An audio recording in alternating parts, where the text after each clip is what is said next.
ನಮಸ್ತೆ ವೀಕ್ಷಕರೇ, my name is Mohini ಚಾನಲ್ಗೆ ನಿಮಗೆಲ್ಲರಿಗೂ ಆತ್ಮೀಯವಾದ ಸ್ವಾಗತ.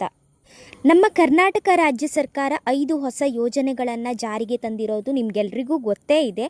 ಅದರಲ್ಲಿ ಶಕ್ತಿ ಯೋಜನೆ, ಗೃಹಲಕ್ಷ್ಮಿ ಯೋಜನೆ, ಗೃಹಜ್ಯೋತಿ ಯೋಜನೆ, ಯುವ ನಿಧಿ ಹಾಗೆ ಅನ್ನಭಾಗ್ಯ ಯೋಜನೆ.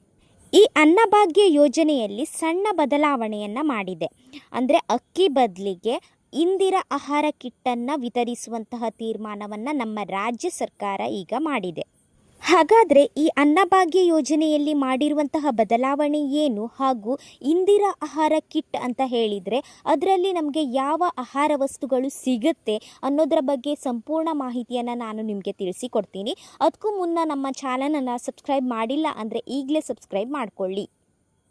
ವಿಧಾನಸೌಧದಲ್ಲಿ ಮುಖ್ಯಮಂತ್ರಿ ಆಗಿರುವಂತಹ ಸಿದ್ದರಾಮಯ್ಯರವರ ನೇತೃತ್ವದಲ್ಲಿ ಕಾನೂನು ಸಚಿವರಾದಂತಹ HK ಪಾಟೀಲ್ ಅವರು ಈ ಅನ್ನಭಾಗ್ಯ ಯೋಜನೆಯಲ್ಲಿ ಸಿಗ್ತಾ ಇರುವಂತಹ ಅಕ್ಕಿಯ ಅಕ್ರಮ ಸಾಗಾಟ ಮತ್ತು ಕಳ್ಳತನ ಹೆಚ್ಚಾಗ್ತಾ ಇರುವಂತಹ ಒಂದು ಹಿನ್ನೆಲೆಯಲ್ಲಿ ಈ ಇಂದಿರಾ ಆಹಾರ ಕಿಟ್ ನೀಡುವಂತಹ ತೀರ್ಮಾನವನ್ನು ಮಾಡಿಕೊಂಡಿದ್ದಾರೆ.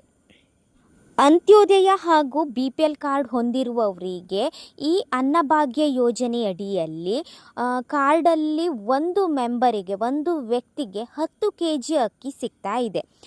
5 kg ಅಕ್ಕಿ ಕೇಂದ್ರ ಸರ್ಕಾರದಿಂದ ಬಂದರೆ ಇನ್ನು 5 kg ನಮ್ಮ ರಾಜ್ಯ ಸರ್ಕಾರದವರು ಕೊಡ್ತಾ ಇದ್ದಾರೆ.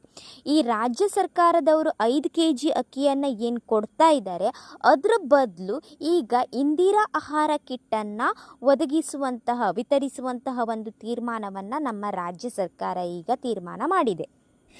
ಈಗ ಅನ್ನಭಾಗ್ಯ ಯೋಜನೆಯಡಿಯಲ್ಲಿ 10 kg ಅಕ್ಕಿಯ ಬದಲು 5 kg ಅಕ್ಕಿ ಮತ್ತು ಇಂದಿರಾ ಆಹಾರ ಕಿಟ್ಟನ್ನು ಒದಗಿಸುವಂಥದ್ದು.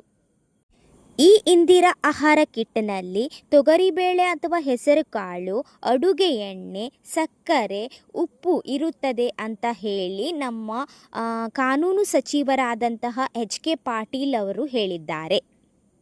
ಹಾಗೆ ನೀವು ಕೇಳಬಹುದು ಇದೆಲ್ಲ ಆಹಾರ ಪದಾರ್ಥಗಳು ಎಷ್ಟು kg ಸಿಗುತ್ತೆ ಅಂತ. ಆದರೆ ಇವೆಲ್ಲ ನಿಮ್ಮ ಕಾರ್ಡ್ನಲ್ಲಿರುವ ಮೆಂಬರ್ಸ್ ಮೇಲೆ ಡಿಪೆಂಡ್ ಆಗಿರುತ್ತೆ, ಎಷ್ಟು ಮೆಂಬರ್ಸ್ ಇದ್ದಾರೆ ಅನ್ನೋದ್ರ ಮೇಲೆ ಡಿಪೆಂಡ್ ಆಗಿರುತ್ತೆ.